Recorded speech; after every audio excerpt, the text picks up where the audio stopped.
हम सब के मन में बसे,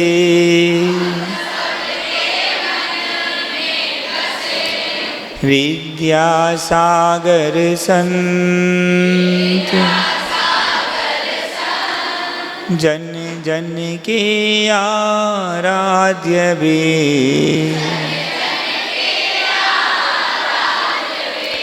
सदा रहें जयवंत।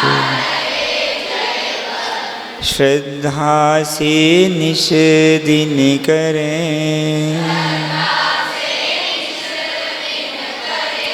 जो गुरु का गुणगान, खुशियाँ उनको खुद मिले, भक्त बने भगवान। देवादिदेव मूलनायक श्री मुनि सुब्रतनाथ भगवान की, देवादिदेव श्री चंद्रप्रभ भगवान की, देवादिदेव श्री पार्श्वनाथ भगवान की, परमोपकारी आचार्य गुरुदेव श्री विद्यासागर जी महाराज की, परम पूज्य आचार्य श्री समय सागर जी महाराज की, परम पूज्य निर्यापक श्रवण मुनिवर श्री संभव सागर जी महाराज की, समस्त मुनि संघ की।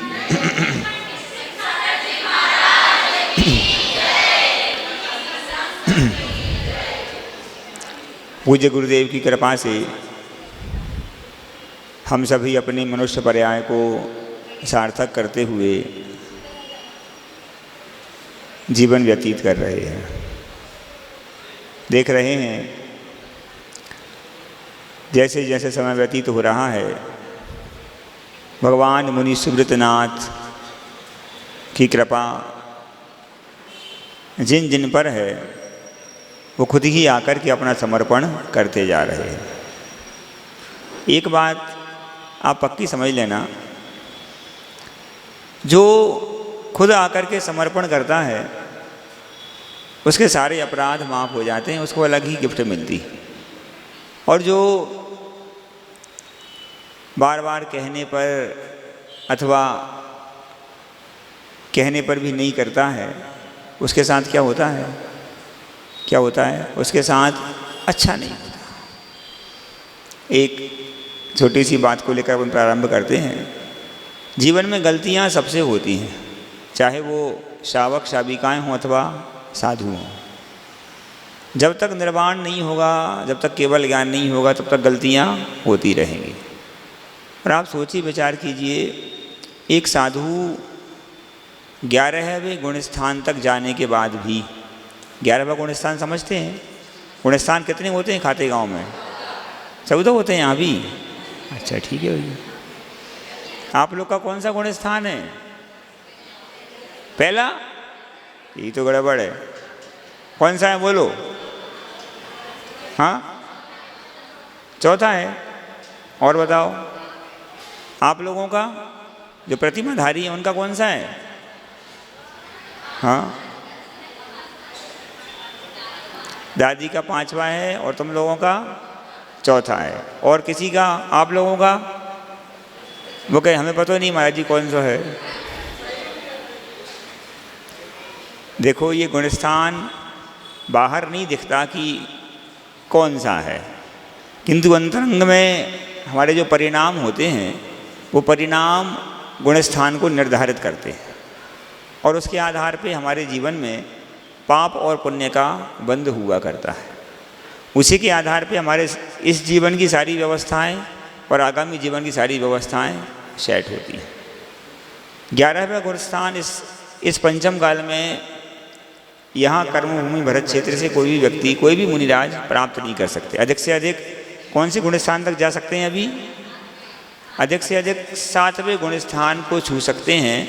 उसमें भी जो उसका सबसे ऊपर का पायदान है वहाँ नहीं जा सकते। 7वें गुणस्थान को छू सकते हैं, उससे ऊपर नहीं जा सकते। किंतु जब चतुर्थ काल आदि होता है उस समय मुनिराज, एक मुनिराज 11वें गुणस्थान तक जा रहे हैं, किंतु 11वें गुणस्थान तक जाने के बाद भी छोटी सी कसाय के कारण, छोटी सी गलती के कारण वहाँ से क्या होते हैं, गिर जाते हैं। वो कहाँ तक आ सकते हैं गिर के, बोलो, हैं? पहले गुण स्थान तक भी आ सकते हैं, नरक भी जा सकते हैं और निगोद में भी जा सकते हैं। आप सोचिए, कहाँ एक कदम और रखते 11वें गुण स्थान से तो 12वें में पहुंच जाते, और वहाँ से 12वें में पहुँचे तो नियम है कि अब उनको नीचे लौट करके नहीं आना, केवल ज्ञान होगा, नियम से मोक्ष होगा उसी पर्याय में। एक कदम और बढ़ना था, लेकिन कषाय के उदय में, कर्म के उदय में ऐसा गिरे कि सबसे नीचे भी। कभी आप लोगों ने सांप सीढ़ी खेली है? खेली है? आजकल को कहाँ मिलती होगी खेलने के लिए, है? बचपन में खेल लिए, इन लोग को तो मिली नहीं होगी देखने के लिए सांप सीढ़ी, है? खेला है, देखा है। उसमें कैसा रहता है, 1 से लेके 10 तक, फिर इसके बाद ऐसे ऐसे ऐसे ऐसे खाने बने, चौकोर चौकोर ब्लॉक बने रहते, उनमें बहुत सारे बीच बीच में सांप रहते और सीढ़ियाँ रहती हैं। उसमें क्या होता है, खेलते खेलते जिसका पुण्य का उदय है उसको सीढ़ी के नीचे वाले हिस्से पहुँचा वो, और फिर क्या होता, सीधा वो 10, 20, 25, 50 पॉइंट ऊपर पहुँच जाता। और कहीं वो यदि जहाँ सांप का मुख बना है वहाँ पहुँचता तो क्या होता, वो नीचे आ जाता है। ये इसको अपन कर्म के उदय में, कर्मबंधी की प्रक्रिया में घटा और होता। उसमें भी एक और क्या होता, 99 पे जाकर के 99 पे क्या होता है, एक सांप का मुख रहता है। वो कहाँ पहुँचाता है, 10 पे पहुँच जाता है। तो सबसे ऊपर वाली लाइन में बस एक कदम और चलना था, गेम फिनिश। लेकिन थोड़ी सी गलती के कारण क्या होता, वो सबसे नीचे वाली लाइन में आ जाता है। तो हमको अपने जीवन में याद रखना है, इतना सब कुछ अपन प्राप्त कर सके। कितना आप लोग 12 भावना में पढ़ते हैं ना, दुर्लभ है निगोद से थावर, अरु त्रस गति पानी, नर काया को सो दुर्लभ प्राणी। और सुरपति मतलब देव लोग, इंद्र लोग तो तरस रहे क्या बनने के लिए, वो देव लोग खाते गांव में, पाटनी परिवार में, रारा परिवार में, काला परिवार में, बाकलीवाल परिवार में, पट्ठा परिवार में, सेठी परिवार में, और जितने भी परिवार हैं 25-50 हैं यहाँ, तो पता नहीं भगवान ने कैसे बनाया खाते गांव को। इतने तो हमने कहीं नहीं देखी, एक थाली में इतनी सारी मिठाइयाँ, कोई बात नहीं। वो इंद्र लोग तरस रहे हैं कि हमें मनुष्य बनने को मिल जाए, और आप लोग क्या तरस रहे हैं, हम स्वर्गवासी हो जाएं। वैसे नहीं, लेकिन मरना कोई नहीं चाहता, किंतु मरने के बाद कहाँ जाएं। आप सोचो, वो यहाँ आने के लिए तरस रहे हैं और आप यहाँ से, आप सोचिए, विचार कीजिए, वो यहाँ आने के लिए क्यों तरस रहे हैं। जो कार्य इस मनुष्य पर्याय से आप लोग कर सकते हैं, वो कार्य वो नहीं कर सकते। उनके पास वहाँ पर सब कुछ होने के बाद भी संयम की गंध भी नहीं है, व्रतों की वहाँ पर एक सेकंड का भी कोई वो व्रत ले नहीं सकते, एक सेकंड का भी कोई भी संकल्प कर नहीं सकते, एक सेकंड का भी कोई भी अच्छा काम ऐसा कर्म निर्जरा का वो कर नहीं सकते। आप लोग कर सकते हैं लेकिन कर नहीं रहे, कर सकते हैं लेकिन कर नहीं रहे। और क्या कर रहे, नई नई गलतियां करते जा रहे हैं। बहुत सारी गलतियां तो ऐसी हो जाती हैं जो जानबूझ के ही करते हैं। देखो, यदि अनजाने में कोई गलती हो रही है तब तो फिर भी ठीक है, किंतु यदि जानबूझ के ही करेंगे तो ज़्यादा पाप लगेगा, ज़्यादा दंड मिलेगा। तो वह देव हो, इंद्र हो, मनुष्य बनने के लिए तरस रहे हैं। आप लोग अपना महत्व नहीं समझ के आप वहाँ जाने के लिए तरस रहे हैं। अरे बहुत बहुत दुर्लभता से अपने को ये मनुष्य पर्याय मिली। मनुष्य पर्याय में भी क्या बने, जैन कुल में आए। जैन कुल में भी पूरे आप चलते फिरते मनुष्य हैं। बहुत सारे लोग ऐसे होते हैं, बच्चे होते हैं, जवान होते, किसी को पैरालिसिस हो गया, किसी को कुछ हो गया, वो कैसे हो जाते हैं, वो एक जिंदा लाश बन के रह जाते हैं। उठ नहीं सकते, बैठ नहीं सकते, चल नहीं सकते, फिर नहीं सकते, खा नहीं सकते, बोल कुछ नहीं कर सकते, केवल वो एक जिंदा लाश की तरह पड़े रहते हैं। अपना कितना सौभाग्य कि अपन उन सारी चीज़ों से बच के अपन चल रहे हैं, फिर रहे हैं, बोल रहे हैं, सुन रहे हैं, समझ रहे हैं। अगर ये सारी अनुकूलताएं मिली हैं, और उन सबसे बढ़ के कौन सी अनुकूलता मिली है? आप लोग खाते गांव में जैन कुल में पैदा हुए, और उसमें भी आपको मुनि सुव्रतनाथ भगवान, चंद्रप्रभ भगवान और पारसनाथ भगवान के ऐसे भव्य जनालय मिले हैं जहाँ पे आप आकर के अपनी आत्मा का कल्याण करने का पुरुषार्थ कर सकते हैं। किंतु बहुत सारा समय केवल इस तन को खिलाने पिलाने में और भी पंचेंद्रिय के विषय भोगों में ही समय व्यतीत होता।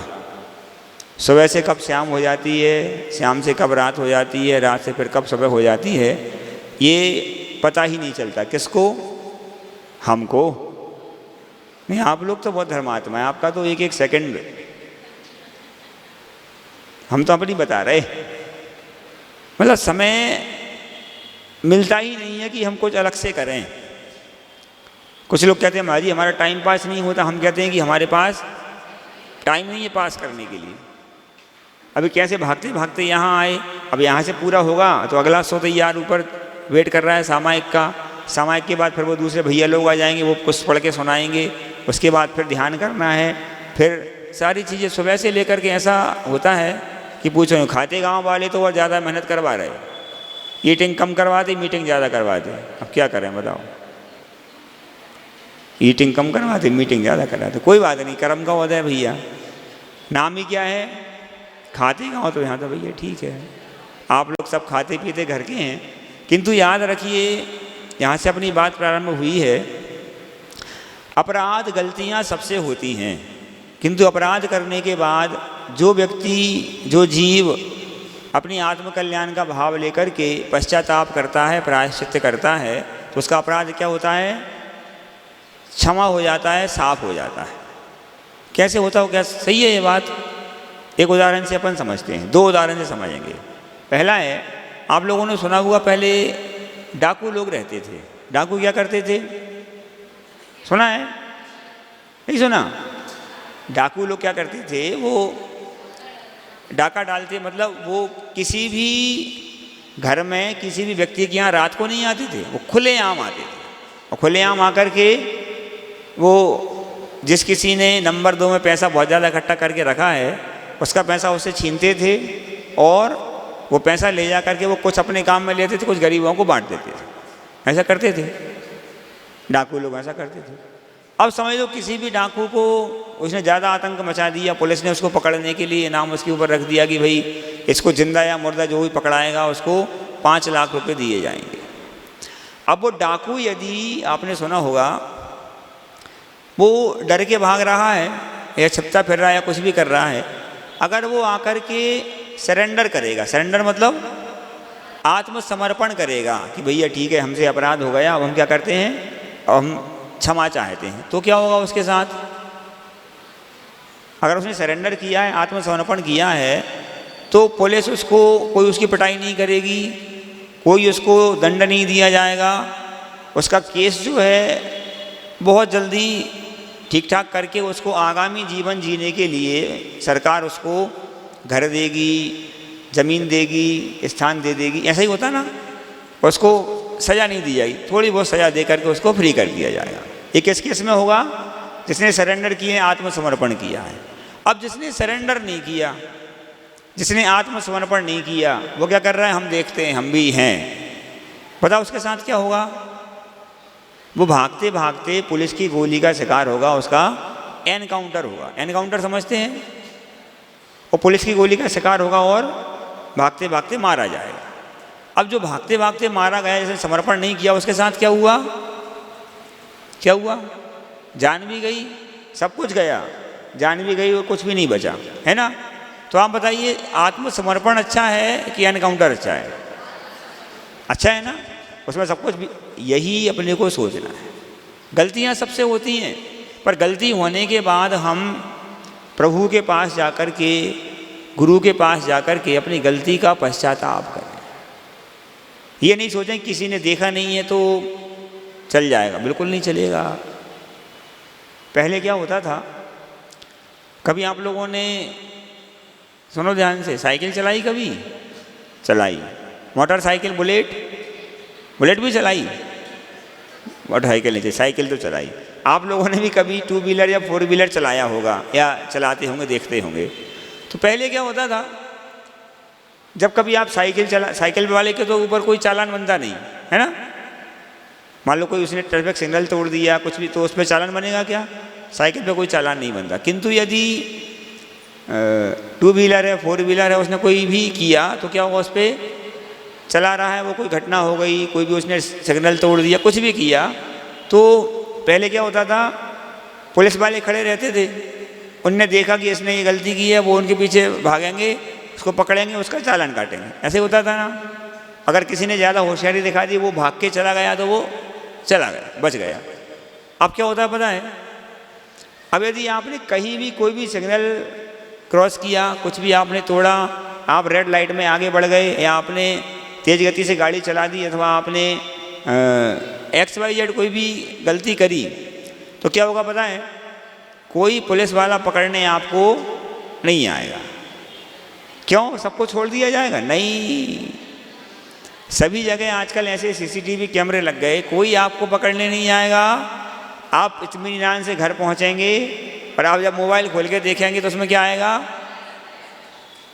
बाकलीवाल जी, पट्टा जी, आपने यहाँ पर इतने समय ये वाला सिग्नल तोड़ा, इसलिए आपके खाते से इतने पैसे चालान के ससम्मान निकाल लिए गए। ऐसा होता ना, आजकल ऐसा होने लगा है। तो आप ये नहीं सोचे कि हमने कुछ भी गलती कर दी, हम किसी ने देखा नहीं है, हम फ्री हो गए। नहीं, आपने जो भी अपराध जानबूझकर या अनजाने में हुआ है, अपने को बुद्धिपूर्वक जाकर के गुरु के पास उसका पश्चाताप करना चाहिए, प्रायश्चित लेना चाहिए। अगर हमने नहीं किया है ऐसा, तो क्या होगा, फिर हमारा एनकाउंटर होगा। कहाँ जा कर के होगा? आपकी चिट्ठी में तो ये लिखा जाएगा क्या, हमारे कर्म की वजह से फलाने चंद जी का स्वर्गवास हो गया, लेकिन जाएंगे कहाँ? आप लोग नहीं, आप तो बहुत धर्मात्मा हो। अरे भैया, अगर मुनि सुब्रतनाथ भगवान के भक्तों को ही हमने नरक पहुंचा दिया, तो भगवान हमारे साथ क्या करेगा बताओ? आप लोग तो सब सही में स्वर्गवासी ही होंगे, किंतु जिसने ऐसा किया, जिसने अपने अपराध को ठीक नहीं किया, अपराध का फल उसको कहाँ भोगना पड़ेगा? नरक में भोगना पड़ेगा। पक्का मानिए इस बात को। इसलिए जो भी गलतियाँ हमसे हुई हो रही हैं, जो अपराध हो रहे हैं, हम जाकर के गुरु से उनका पश्चाताप करें।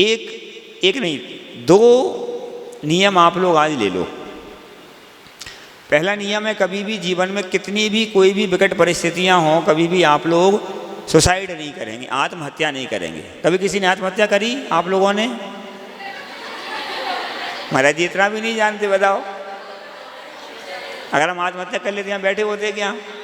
नहीं करी ना। बहुत अच्छे लोग हैं आप, आपने आज तक किसी ने आत्महत्या नहीं करी। अब आज ये नियम ले लो, क्या? आज तक नहीं करी, अब कभी भी हम आत्महत्या जीवन में करेंगे नहीं। कोई भी परेशानी आ जाए, बड़ी से बड़ी और छोटी से छोटी, क्या करना? आपको कोई भी परेशानी हो, आपको समस्या का समाधान नहीं दिख रहा हो, आप भगवान मुनि सुब्रतनाथ के पास जाना, उनको अपनी समस्या बता देना, समाधान आपका हो जाए। पक्का समझिए इस बात को। हम यहाँ पर इस खाते गांव में संभवतः दूसरी बार आए। पहली बार आए थे कब? जब यहाँ पे छोटे मंदिर का पंचकल्याणक हुआ, तब गुरुजी के साथ आए थे। एक आध बार और कभी संग आया हुआ, गुरुजी के साथ आए होंगे, जहाँ तक हमको ध्यान है, लेकिन समझ लो दूसरी या तीसरी बार आए, समझ लो, ठीक है। इस बार जब हम खाते गांव आए हैं, जिस दिन से, पहले दिन से हमने भगवान के दर्शन किए हैं, उस दिन से एक अलग प्रकार की विशुद्धि का संचार आत्मा के प्रदेशों में हो रहा है। और वो काम जो हम सोच रहे हैं, हमने सोचा, और न जाने कहाँ से व्यक्ति आता है, हाँ महाराज जी हमको ये काम करना है, हमने उससे नहीं कहा, पर न जाने ऐसा क्यों हो रहा है कि अपने आप समस्याओं का, पहले समस्या आ नहीं रही और आ रही है, तो समाधान उसका अपने आप आ रहा है।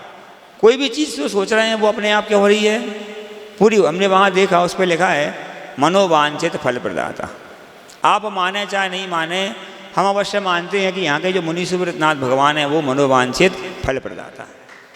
आप उनको देखो, महाराज जी सोच रहे थे कि कैसे होगा। आप देखिए, बाहर से आकर के लोग क्या कर रहे हैं, अपनी राशियां समर्पित करने के लिए तैयार हो रहे हैं, दे रहे हैं ला ला करके, और खाते गांव वाले क्या कर रहे हैं, अभी सोच रहे हैं। हाँ महाराज जी, देखते हैं। आप देरी नहीं कीजिए, ये बाद में क्या होगा, अगर आप आत्मसमर्पण करेंगे तो क्या होगा, सब कुछ अच्छा होगा। और आत्मसमर्पण नहीं किया तो आप समझ लो, देखो जिंदगी भर अपन ने लिया है।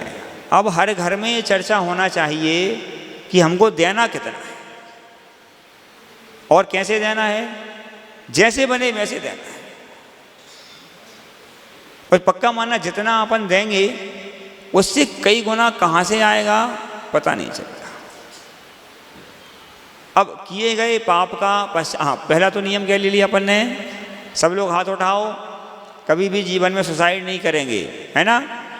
देखो पड़ोसी के भी हाथ उठवाओ, हाँ पुण्य मिलेगा आपको। ठीक है, हाथ नीचे कर लो, उठाओ हाथ, हाँ ठीक है, अब हाथ नीचे कर लो। दूसरा नियम सुनिए ध्यान से, बैठ जाओ, बहुत अच्छा।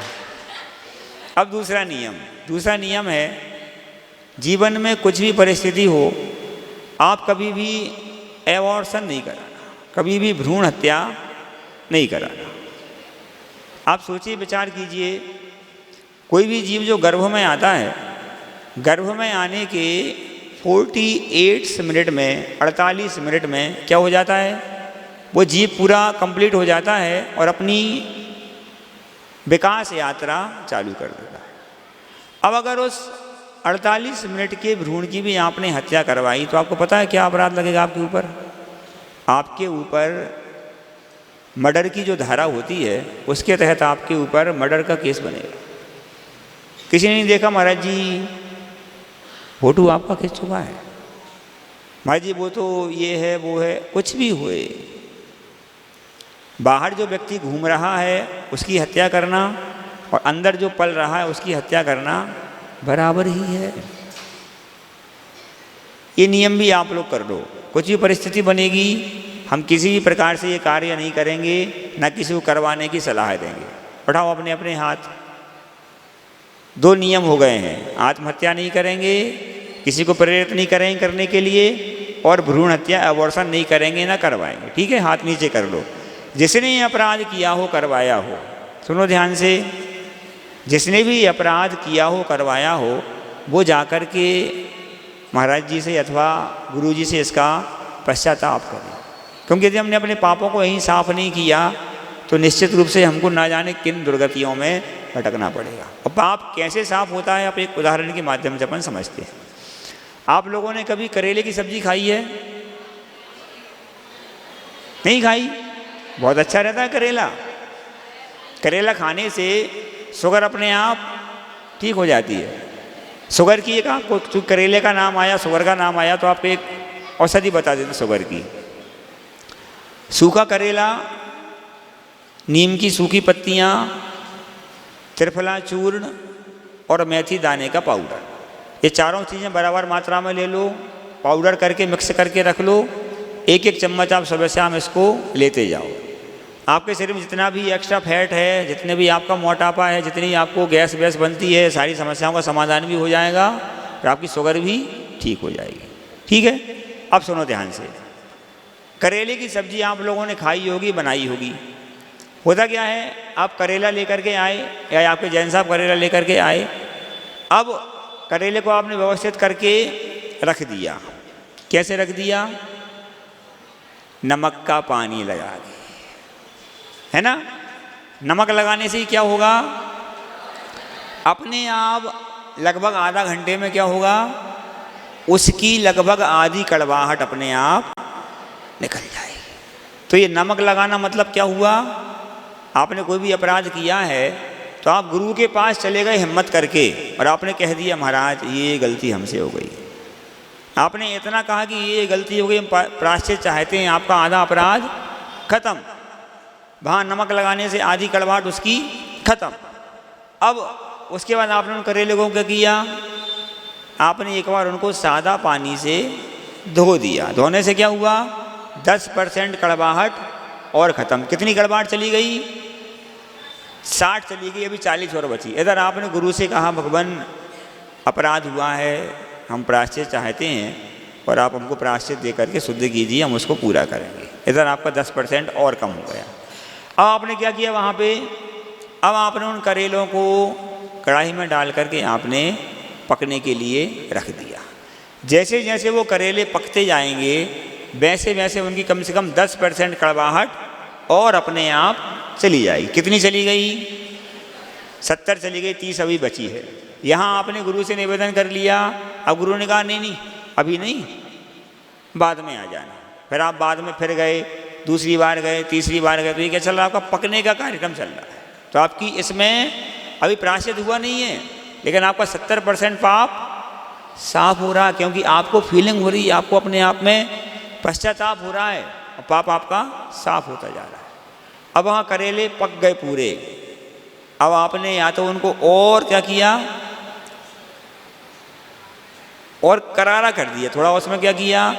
धनिया, नमक वगैरह और डाल दिया, और उसके साथ में आपने थोड़ी सी उसमें खटाई डाल दी। शक्कर नहीं, शक्कर की जरूरत ही नहीं पड़ेगी। आप देखो करेला भी मीठा होता है। आपने उसमें क्या किया? खटाई डाल दी, थोड़ी इमली डाल दी या अमचूर डाल दिया। अब क्या होगा? उसकी 10% कड़वाहट और चली गई। अब कितनी बची? 20 अभी भी बची है। इधर गुरु ने आपको पश्चाताप प्रायश्चित दे दिया कि ऐसा ऐसा आपको करना है, तो आपकी वहाँ भी 80% कड़वाहट खत्म हो गई। अब जो करेला आपका पक रहा है, आपने थोड़ा और उसको सेंक दिया, वो एकदम कड़क कड़क हो गया। कड़क कड़क हो गया तो उसकी 10% और कड़वाहट चली गई। अब कितनी बची? अभी 10% और बची। इधर गुरु ने प्रायश्चित दे दिया, पश्चाताप दे दिया, आपने मन बना लिया कि अब तो इसको प्रायश्चित को हमको पूरा करना है, तो यहाँ भी आपकी 10% और चली गई। अब जो करेले में 10% कड़वाहट बची है, अब क्या करना है आपको? उसमें आपने यदि उसमें थोड़ा सा गुड़ और डाल दिया। अब तो जब आप करेला परोसेंगे तो खाने वाला पूरी कढ़ाई ही खाली कर देगा। क्यों? अब उसकी कड़वाहट खत्म हो गई है, उसमें एक अलग प्रकार का टेस्टी हो गया। अब वो होता है ना ऐसा ही।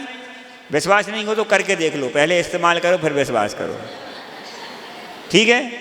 अब यहाँ पर जैसे ही गुरु ने प्रायश्चित दे दिया, आपने अच्छा मन बना करके उस प्रायश्चित को पूरा कर लिया, आपका पाप बिल्कुल साफ हो जाएगा। और हो सकता है कि उस पाप के साफ होने के साथ साथ आपकी विशुद्धि इतनी बढ़े, आप बहुत जल्दी अपना आत्मकल्याण करते हैं। तो अपने कोई जीवन में ध्यान रखना है, अपराध सबसे होते हैं, किंतु अपराधों को सुधार के पश्चाताप करके प्रायश्चित करके जो अपना आत्मकल्याण कर लेता है वो शीघ्र ही इस भव भ्रमण से छूट जाता है।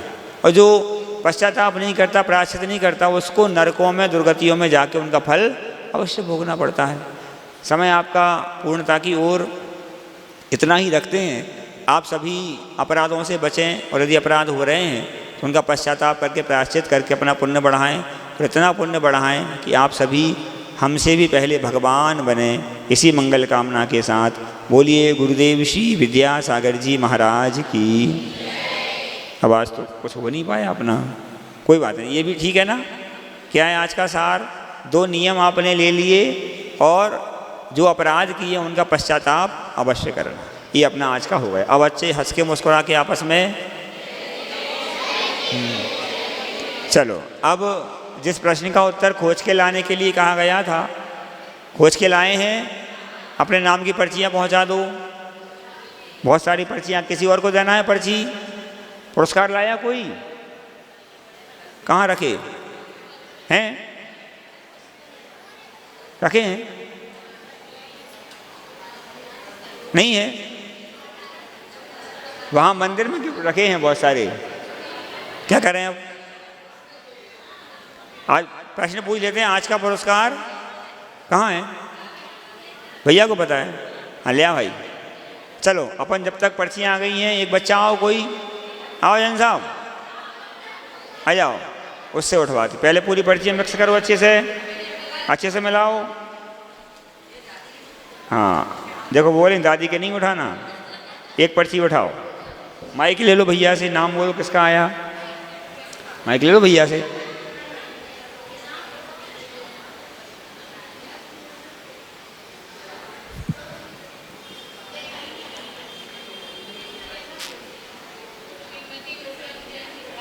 बोलो, माइक से बोलो, किसका नाम आया? न्यूटन जी लुहाड़िया। न्यूटन नहीं, हाँ जो भी है समझ लो किसका आया भाई। हाँ इनका आ गया, ठीक है। हाँ प्रश्न आपको पता है, परम पूज्य गुरुदेव विद्यासागर महाराज जी ने वस्त्र की पिच्छिका वाले जो क्षुल्लक दीक्षाएं दी, सबसे पहले कहाँ दी और कितनी दी, ये प्रश्न था, बताइए उत्तर। नमोस्तु महर्षि। आचार्य श्री विद्यासागर जी महाराज जी ने नेमावर में प्रथम बार कपड़े की पीछी दी और 9 दीक्षा दी। हाँ बिल्कुल सही उत्तर आ गया है। और उन दीक्षाओं का साक्षी बनने का अवसर हमको भी मिला था। एक एक क्षण हमको ध्यान आता है उस समय का, कैसे आचार्य श्री ने रूपरेखा बनाई थी। और सबसे बड़ी बात ये है, उसमें जो सबसे बड़े क्षुल्लक जी थे वो कहाँ के हैं, बोलो, खाते गांव के ही, इनके ही परिवार के हैं, लोहाड़िए ही हैं। बताओ, बहुत अच्छा। आ जाओ, आ गए पुरस्कार, आ रहे हैं, चलो आ जाएंगे, नहीं तो अपन फिर कल दे देंगे आज का पुरस्कार। समय हो गया, इतना ही रखते हैं।